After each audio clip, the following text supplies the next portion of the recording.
Саяхан биднээс цагдаагийн албаны одоо олон улсын баримт бичигтэй холбоотой нэг гэрээ орж ирсэн байхгүй юу? Чех улстай байгуулсан шиг санаж. Чех улс биш үү? Европын улстай. Чехтэй тий. Чех улстай байгуулсан энэ гэрээн дээр public order гэдгийг олон улсын баримт бичгээрээ нийтийн гэж оруулж ирсэн.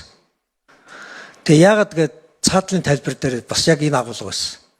Яагаад гэвэл олон хүний одоо аюулгүй байдлыг олон хүн дундаа тохироод дэг журам тогтоож байгаа учраас хэв журмыг хамгаалах зорилготойгоор хууль сайхвалгууд хамтарч ажиллана.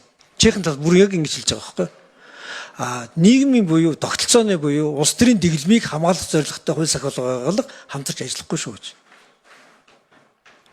Тэгэхээр энэ ойлголт яг сүүлийн энэ 92-ны үн сүүлийн одоо хойш 30 жилийн хугацаанд яаж хөгжиж ийн вэ гэхээр за хүнээс салгасан ойлголтын төлөө төр татвар төлөгчдийн мөнгийг тавиад иргэдээс мандатаараа авсан эрх мэдлийг төрж шийдлүүлж өгөх юм бол буцаад хүнийхэн дайсан болж хувирд юм байна.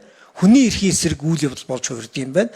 Тийм учраас хэм хэмжээ тогтоож байгаа бүх зүйл чинь хүний эрхийг хязгаарлах байгаа бол өөртөө адилхан олон хүний дундын итгэл үнэмшил хэм хэмжээ тэдний нийтлэг ашиг сонирхлын төлөө хязгаарлалт тавьхаас биш өөртөө адилхан хүн биш хийсвэр нийгмийн одоо зорилгоор хүний эрх хэрэгчлэх хязгаарч болохгүй шүү гэдэг л концепц олон улсын бичиг баримтаар хүртэл орж ирж байгаа шүү дээ.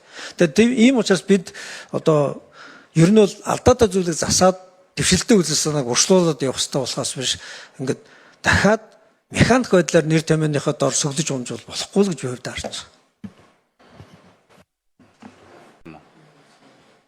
За намжим гişүү. Тэгээ энийг үзэл санааны хувьд мэдээж ойлгож байгаа. Бид нар иргэний хүмүүнлэг ийм одоо нийгмийг бүтээн байгуулна гэдэг үндсэн хуулийн дээрээ бид энийг тунхагласан.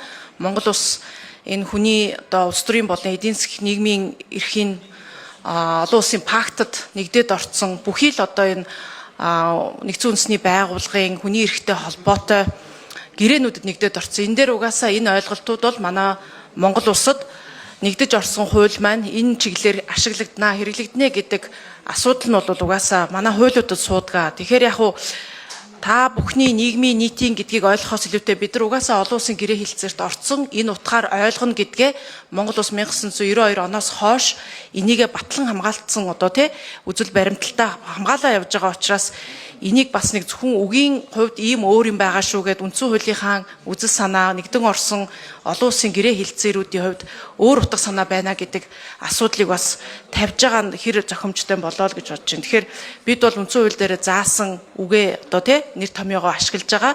Хэрвээ одоо энэ бол ийм байх ёсгүй, үзэл санаа нь ийм байх ёстой гэдэг бол үндсэн хууль дээр өөрчлөгдөх ёстой. Гэхдээ үндсэн хуулийн тайлбар дээр бол яг л бидний олон улсын нэгдсэн үндэсний байгууллагад нэгдэж орсон энэ public order гэдэг утга агуулгаар энэ нийгмийн хэв журам гэдэг үгийг бас хэрэгжилж сурсан гэдэг 30 жилийн хувьд бол хэрэглээг нь онлын хувьд ингэж ойлгох ёстой шүү гэдэг зүйл бол тогтсон гэж бодож байна.